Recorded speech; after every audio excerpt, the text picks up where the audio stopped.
There's a lot of speculation going on right now with the Atlanta Braves and Jazz Chisholm and whether or not the Braves will trade for them. I'll answer the question, should they trade for him? I'll answer those and many more questions on today's Mailbag episode of Locked On Braves. So let's get into it.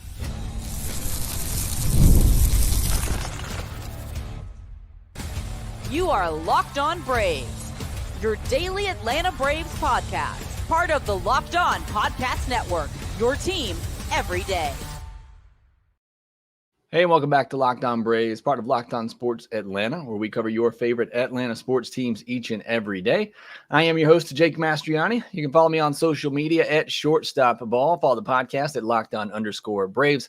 Make sure you subscribe on YouTube if you're new. Hit that thumbs up button as well. Hit that notification bell so you know when I go live, because you never know when I go live. It's middle of the Friday, and here we are going live for a mailbag episode. So that's one way to make sure that you catch us live here on the podcast.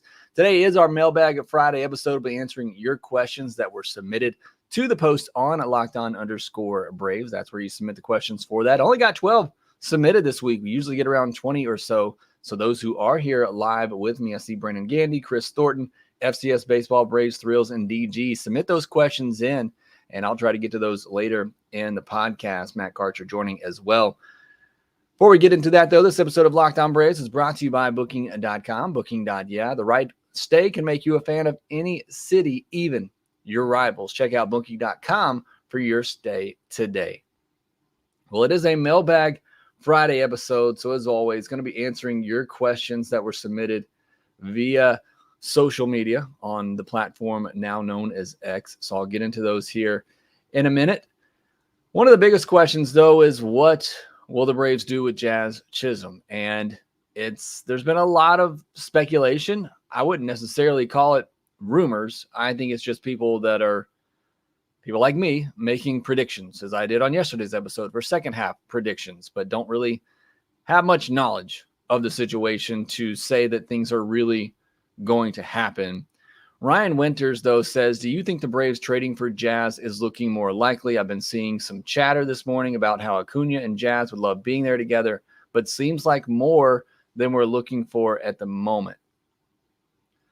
So I've kind of already addressed part of that question. I don't think it's any more likely than it ever has been. The only places that I've really seen it talked about that the Braves and could get Jazz Chisholm are, sites that are just making predictions that they see Jazz say something like he likes playing in Atlanta, so therefore the Braves are going to trade for him.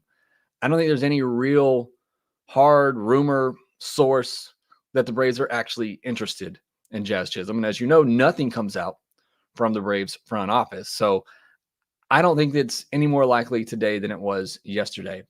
And we've kind of touched on this in the past, and I talked about it yesterday, but I want to go into more detail why I'm just not that high on Jazz Chisholm. I think he's a little bit overrated. Now, when he's healthy, I think he's a good player. He's a good source of power and speed. I think if he ever can have a fully healthy season, he'd be a 20-20, 25-25 type of player. But if you look at his baseball savant page, and looking at somebody's savant page isn't the end-all be-all, you're not going to see a lot of red there. You're going to see it in basically two categories: barrel, hard hit rate, which is what the Braves like, and it's what they go after. But he doesn't give you much else. He is on the verge of having his third season with 100 WRC plus, but right now, I believe he's at 102 WRC plus. Last year, 103. Might have those mixed up, but either way, it's barely over 100, and 100 is average. He's had one season, 1 year, that he's had a really, really good numbers, and it came in a 60-game sample size in 2022, where he only played 60 games and had a 136 WRC plus. He's only had one season that same year, which again was only 60 games, that he's had an OPS over 800. So I feel like Jazz, because of the personality, because he was on the front of MLB The Show, I feel like he's overrated by a lot of people. That said, I still think he's a good player. I still think he would help this Braves team. He's under contract for a while, still going through arbitration. But I feel like what you would have to pay for him, you're paying for that player that everybody thinks he can be. And we just haven't really seen yet. And again, most of that because he hadn't stayed healthy. And I think that's certainly something else you have to take into consideration with all the injuries the Braves have. Do you want another guy who is constantly injured? Now, here is the caveat for this. If the Braves were going to go out and get Jazz Chisholm, obviously he's under contract. Obviously the Braves have plans in the outfield going forward with Michael Harris, Acuna, Kelenic. If the Braves felt like he could play shortstop and make the move back to shortstop, where he has been before, but it was a -9 outs above average, baseball savant, take all defensive metrics with a grain of salt, but that is one that a lot of people look to, and it was -9. That's pretty bad, and that was the last time he played shortstop. I believe that was in 2022. But if you feel he can make that change and he can go play shortstop, and suddenly then you have a shortstop that can be a 2020 player for you, and maybe there's room for a little bit more, I think that could make some sense.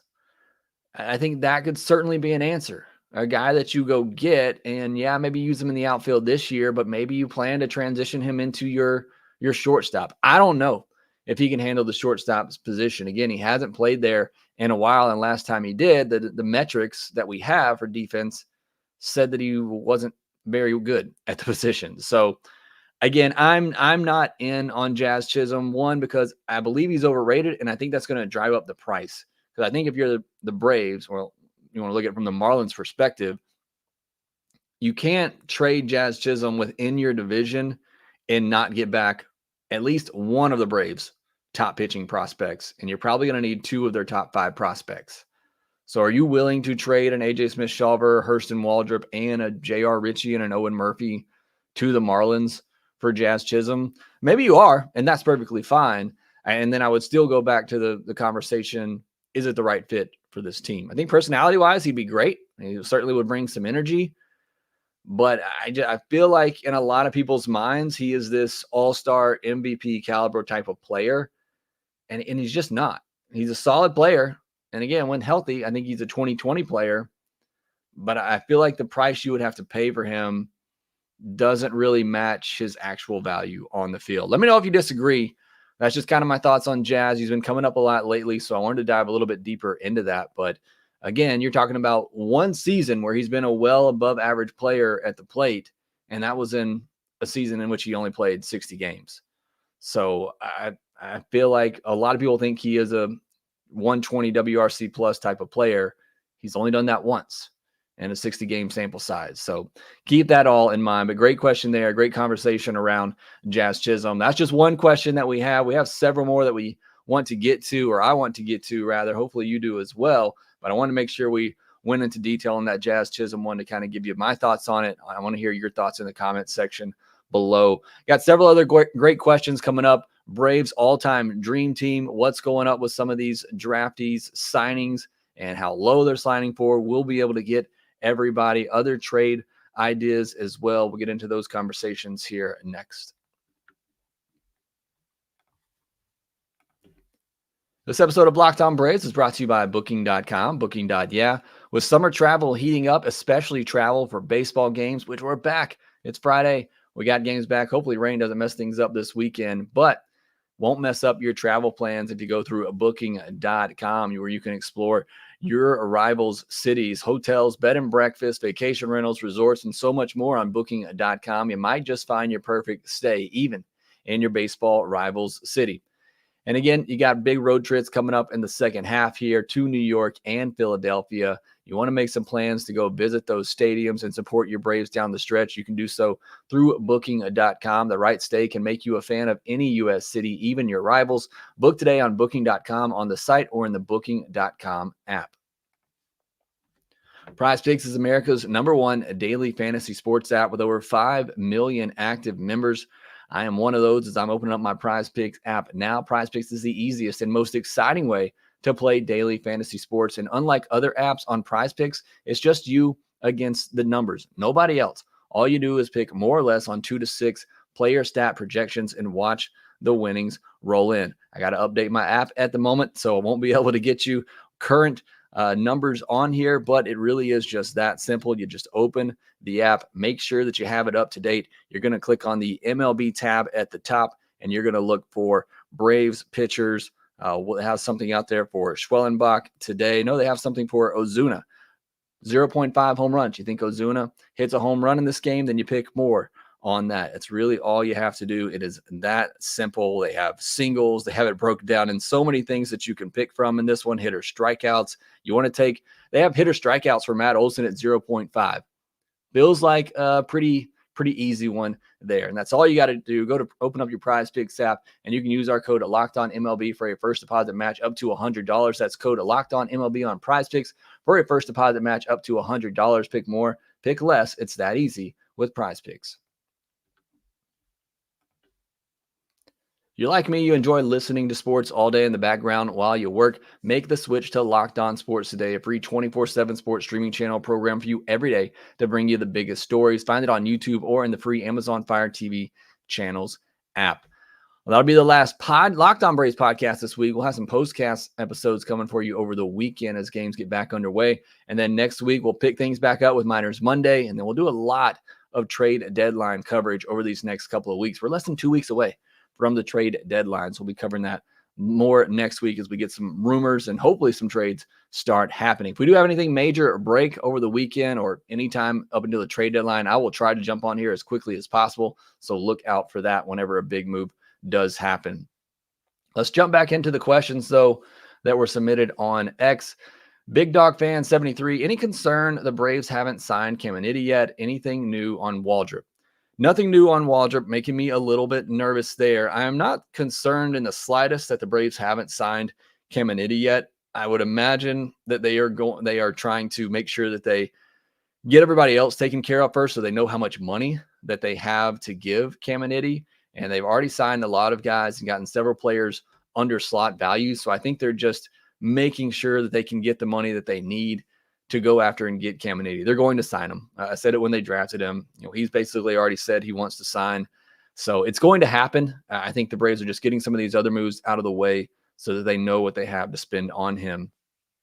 RJ Salt Life says, thoughts on Oswald Peraza as an option for shortstop? What would he cost us if we tried to get him? So I think some of the shine's kind of worn off on Peraza. Didn't have the best pro debut. I think he was okay when he was called up in 2022, had a lot of momentum going into 2023 and then just really couldn't stick. So I think there has been some shine that's come off of him, but I still think you're probably going to have to give up an Owen Murphy, a J.R. Ritchie. I think a swap like that could work for one of those guys, but it is going to be one of your better prospects that I think you would have to give for him.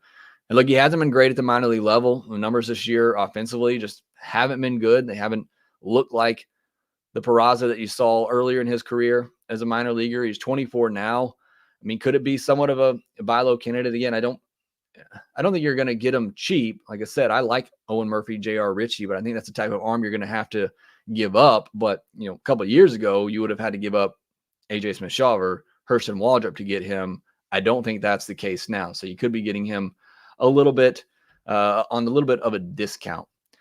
Colton Chalker says, bit of a fun question for you. Can you build your dream Braves team using past and current players? So I didn't really do much investigative research on this one. So I think that's more fun because there's probably going to be some names that I just absolutely blank on that you're going to kill me for in the comment section. But trying to do this off the top of my head, and we'll probably do a deeper dive on this in the off season when I do some more research on it. Javi López at catcher, maybe say Brian McCann, but I'm going to go with López. First base, Freddie Freeman. Second base, I think it's Ozzie Albies. Third base, Chipper Jones. Shortstop, my heart wants to say Andrelton Simmons, but I think for call is the answer there. And again, let me know if I'm absolutely missing somebody here. My outfield, Hank Aaron, Andrew Jones, Ron Acuna Jr., and put Del Murphy at DH for me. That would be my lineup. Again, let me know if I'm missing somebody major here without really looking things up. I'm always nervous. I'm going to. And my rotation would be, Maddox, Glavine, Smoltz.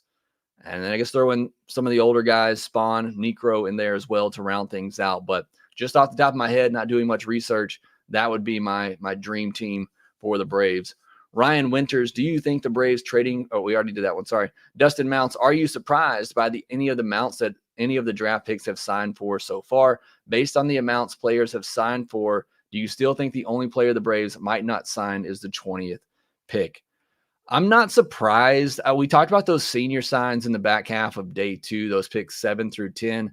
We knew all those would be senior signs. They have all come in way under slot, and that is to pay for some of the high school guys. And we've already seen that with Owen Carey, who the Braves gave $150,000 to in the 15th round. That's a big number for a 15th rounder. I also thought I saw they locked up one of the other high school players. I don't see it on this list. Battery Power has a list where they keep up with this, but I don't know if I see the other one that came in today.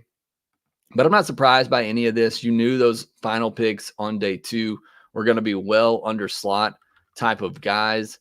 So that's not any of surprise. And I still think it's going to be everybody but the 20th round pick. I still think, they haven't signed Caminiti like we talked about earlier, but I do think they'd get that done.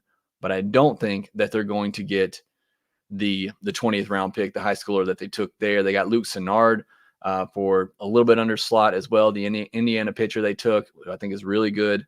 I think that was a good signing, but they got him a little under slot, somebody that could be a second round arm. So everything I've seen so far is pretty much right on par with what I thought. Got Carter Holton locked up. So no, nothing there has really stood out or shocked me in terms of who the Braves have signed already and the amounts that they have signed for. But we're all waiting on that big one for Caminiti. What's it going to look like? Are they going to have to give him over $4 million? Slot value on that pick is 3.55. But again, he was, considered a top 15 pick. So that's probably going to cost you $4 million there to get Caminiti locked up. But I think they've been able to do that or get to a place where they can do that by all those senior signs that we mentioned.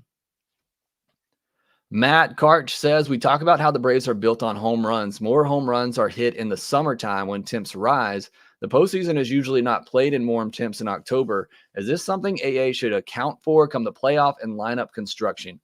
It's a good question. It's probably one we're going to talk about all offseason if the Braves aren't able to get it done in the postseason this year. My thought on this before, with how this offense is built, is you're not usually going to string together hits in the postseason either. You're facing, the best pitchers, best bullpen arms every time out. It's not usually a situation where you're going to string hits together to score runs. So why not build a lineup that at any point, 1 through 9, they get a hold of one and it's a home run and a run's on the board. So I think there's validity to both sides. Clearly, with the way things have gone for the Braves the past 2 postseasons, it's easy to question and wonder if going for an all home run lineup is the right way to do it. I think you do need a little bit more balance. And what I hope the Braves go for is stick with those home run bats in the middle of the lineup. 3, 4, 5, 6, 7 in the lineup. Stick with those home run guys you have now. But outside of that, obviously if Acuna's healthy in the leadoff, you're getting both, and that's, what you want. I would like to see them do more with some guys at the bottom of the lineup, some guys that are more contact-oriented, that can put the ball in play a little bit better, have some speed, can do some of those little things. It's just, again, it's really hard to say. Obviously, with the way offense is right now, this lineup, the way that it's built, doesn't look great. And with what's happened in the last 2 postseasons, but I mean, it all comes down to preference. I think, again, I feel like having this type of lineup can really help you win in a postseason because you can flip a game just like that. When you got a lineup full of home run hitters, you can be down by 2 late in the game and you're not out of it because you're a walk and a blast away from it. And when this lineup is going like it's capable of, that's certainly what they can do.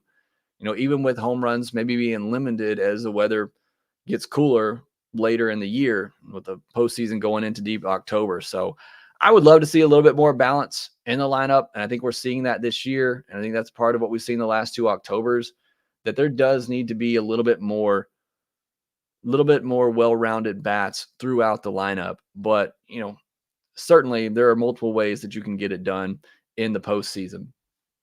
AA Alex, I saw something on Twitter about the prospect of possibly moving AJ Smith-Shawver to a closer role, and it intrigued me. I wanted your thoughts on that and how long it would take for him to be ready for that role. I don't think the Braves are just going to give up on A.J. Smith-Shawver as a starter. I think he's too young. I think he's too talented. And the Braves are just very hesitant to move any young player with that much talent to a reliever role. I mean, we've seen them hang on to guys for far too long that felt like they should have been moved into relievers already. You invested a lot in these players, and you want to see them get the most out of them, and that's generally as a starter. Look, if A.J. Smith-Shawver wanted to make the Braves decided they wanted to make the switch for A.J. Smith-Shawver to a reliever role, I think he would do fantastic.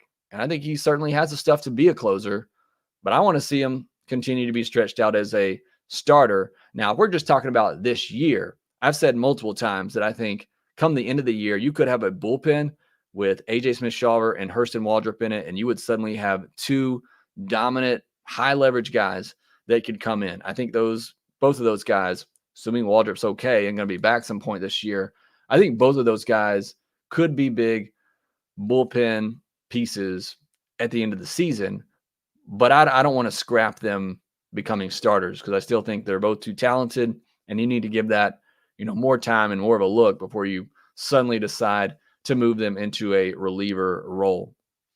Wriggler2 says, I've seen lots of Braves hit a long fly ball this season, go off the wall with the hitter standing in the box, admiring it. It cost them bases several times. Why are the Braves not benched for these little league mistakes?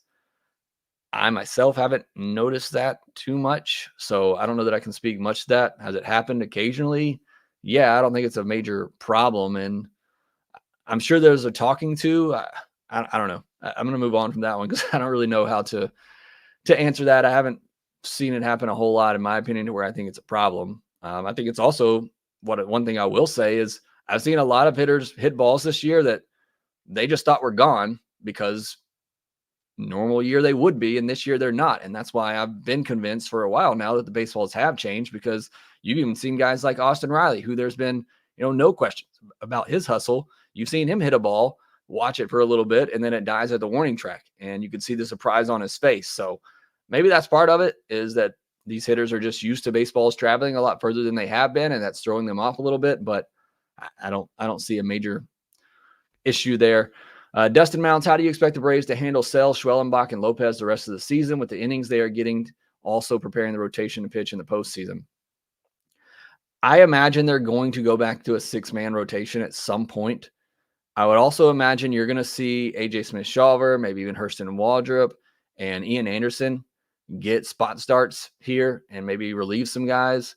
I don't know that you completely shut down any of them, but I do think we'll see some guys that are mixed into the rotation every now and then. We'll see the Braves employ a six-man rotation at times, and I think that's the only way that you can do it. I mean, at some point, you just got to throw these guys out there, and especially if the Braves are still trying to win the division, and that's kind of what I talked about. I don't want to see these arms get worn out by you chasing down something that's not all that likely to happen. So I hope they stick with the plan.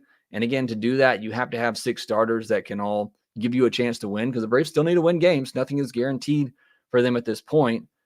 But I think they'll continue to, give guys extra days of rest where they can, maybe call up a starter for a spot start here and there, pick their spots for an Ian Anderson, an A.J. Smith-Shawver, kind of like they did with Bryce Elder at the end of the 2022 season, where they kept calling him up to face the Marlins and the Nationals. Pick their spots when they bring those guys up, and that can give guys extra days of rest. I think they'll continue to do that down the stretch. Brandon Bushnell says, is Acuna the full-time DH next season to protect his legs? He can't be, because you got to pick up the Marcell Ozuna option for $16 million. He's your best hitter and has been for a year and a half now. So Acuna can't be the full-time DH. He's going to have to play in the outfield some. Now, I think he'll get some at-bats in the DH, especially early on, to ease him back in, and maybe we see some more Ozuna in the outfield. But Acuna's got to be able to play in the outfield, because you got to have Marcell Ozuna back, and you got to have him in that DH spot. Last question here. James Hughes, I wish they do away with the AL-NL matching jerseys during the All-Star game. To me, the beauty of the All-Star game was seeing your favorite players repping your team's jersey on a national stage. What are your thoughts on the current matching jerseys? Do you think MLB could revert back? No, it's a moneymaker. And whether you like those uniforms or not, somebody out there likes them, and somebody's spending a lot of money to buy them, and that's why it's not going to go away. Like, I hardly watched any of the All-Star game. I haven't in a while. I just don't get into it as much anymore, although next year will be great. And Atlanta, certainly will watch that one. I did think this year's jerseys were pretty hideous. And I've said on here before, I'm not really a jersey uniform guy, but they're not going to revert back, even though I agree. I would rather just see them wear their regular uniforms, but it makes them a lot of money. So they're not going to take away something that makes them a lot of money. All right, next we'll take a quick break, and then we'll get back into some of your live questions. We'll also get you set up for Friday night's game. Spencer Schwellenbach on the mound starting the second half for the Atlanta Braves. We'll get into that here next. Get supplies from the site that's made for the skilled trade, SupplyHouse.com. SupplyHouse.com is the reliable way to order plumbing, HVAC, and electrical products online. Their easy-to-use website is packed with helpful resources and the latest product info to help you get the job done right. Shop a complete inventory of over 200,000 parts from over 400 top brands and get your order delivered right to your door with fast shipping from coast to coast. Need help with the order? Get the expert support and industry-leading service from the friendliest folks in the business and talk to a real person every time. Pros in the skilled trades can get a competitive edge by joining SupplyHouse.com's free Trade Master program. Every Trade Master gets access to a dedicated phone line, free shipping, and discounts on every order. Join the thousands of trade pros already benefiting from their free membership at SupplyHouse.com/TM and order plumbing, HVAC, and electrical supplies from anywhere with just a few clicks at SupplyHouse.com. I love sports, and I love them so much, I never want them to stop. But it is a slower point of the sports season with only Major League Baseball. Not a problem for me, but you don't have to worry about that because FanDuel lets me keep the sports going whenever I want. All I have to do is open up the app and dream up any bets anytime that I am in the mood. And this summer, FanDuel is hooking up all customers with a boost or a bonus daily. That's right. There's something for everyone every day all summer long. All you got to do, head over to FanDuel.com/lockedon and start making the most out of your summer. And they got daily specials out there, daily specials for strikeout leaders on Friday night. You have Sonny Gray on there with the fifth best odds to have the most strikeouts of the night going up against the Braves lineup. It's a pretty good bet, but Garrett Cole is there at the top. You got batter props, pitcher props, first inning props, Ohtani props, and of course you got World Series, division winners, award winners, all of those there that you can find on FanDuel.com/lockedon. Also make sure you visit FanDuel.com/playsafe for tools and resources to help you stay in control of the way you play. FanDuel, official sports betting partner of Major League Baseball. It is the Braves and the Cardinals on Friday night. I got my red happening here. We'll have the postcast for you later tonight, me and Grant wrapping that one up. The pitching matchup is Sonny Gray versus Spencer Schwellenbach. Sorry, blanked there for a second. A little surprised Schwellenbach gets the start out of the break. Touched on it yesterday. I think if Fried had not pitched in the All-Star game, not gotten that late invitation, that he probably would have started the second half, but switched those two around with Charlie Morton in the middle. But I'm excited to see Schwellenbach. We talked about it. He just continues to get better and look better every time out there. And hopefully that continues. That Cardinals offense has been much better as of late. So it could be a bit of a tough task for him. Hopefully the weather doesn't get in the way. Not looking too great at the moment, but again, hopefully they get this game in. Hopefully we get to see Spencer Schwellenbach, who in 2 June starts has allowed just 2 earned runs in 13 innings. His last outing, which was against the Padres, just 3 hits and 1 walk allowed. So he has been very, very good here as of late, and he just continues to get better, growing at the major league level. So I can't wait to see what he does on Friday night. As for Sonny Gray, been a bit of an up and down season for him, a pitcher that a lot of people wanted the Braves to sign in the offseason. He has a 3.34 ERA on the season, a 1.05 whip.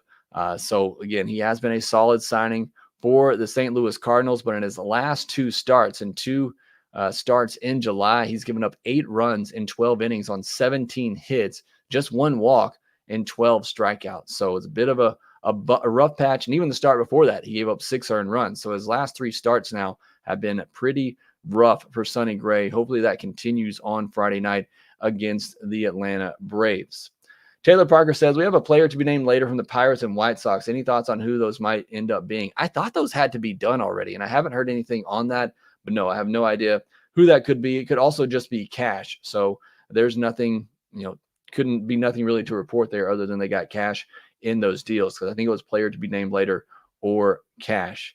Thank you all so much for joining me. I see Broggles be talking about Paul DeJong and Jesse Winker as his trade deadline deals. I think DeJong, it'd be a solid backup, and maybe if things just absolutely went south for Arcia, but I don't see that as a major upgrade. I've talked about Winker. He's somebody that I would like. I know there have been concerns, which I haven't really brought up on here, about his fit in the clubhouse. There were some reports that things did not go well in Seattle. Hopefully that was just a one-time issue. Maybe it was just a bad fit in that clubhouse. But certainly if there are issues like that, we know Alex Anthopoulos has told us he will not go after those guys if he thinks they're going to be a problem in the clubhouse, no matter who it is. FCA Baseball called me out on not getting Eddie Matthews in the lineup, but maybe he's my DH. I don't know. Where are you putting him in that lineup over some of the guys that I already had in there? I like Chipper Jones, so he's my third baseman. You can make the argument there. Lady Brave says, forgot about Crime Dog. I'm still taking Freddie Freeman over Fred McGriff. Maybe that's recency bias, but I'm still taking Freddie Freeman at first base. All right, thank you so much for joining me here on this episode. Darren Dunn says, hey, Jake, thank you for all you do. Keep us up in the loop. I wouldn't hate or love the trade for Jazz. It's kind of mad to me. I feel like I'm in that same boat, but I feel like you're going to have to give a lot of prospects. So you should be expecting a lot back if you were to trade for Jazz. Jacqueline Cornejo, New Turbo, Taylor, FCA, Golden Child. Thank you all so much for joining me. AJ Evans, haven't seen you around in a while. Thanks for making it to the show. Dig TBR as well in here. Tyler Bucourt, Todd Twilly says, what's up, SoCal Brave? Thank you all so much for joining me on today's episode of Locked On Braves. Make sure you subscribe on YouTube. If you are new, hit that thumbs up button. Make sure you follow us on social media and make sure that you rate, review, and subscribe to the Locked On Braves podcast wherever you get your podcast. And we will talk to you next time.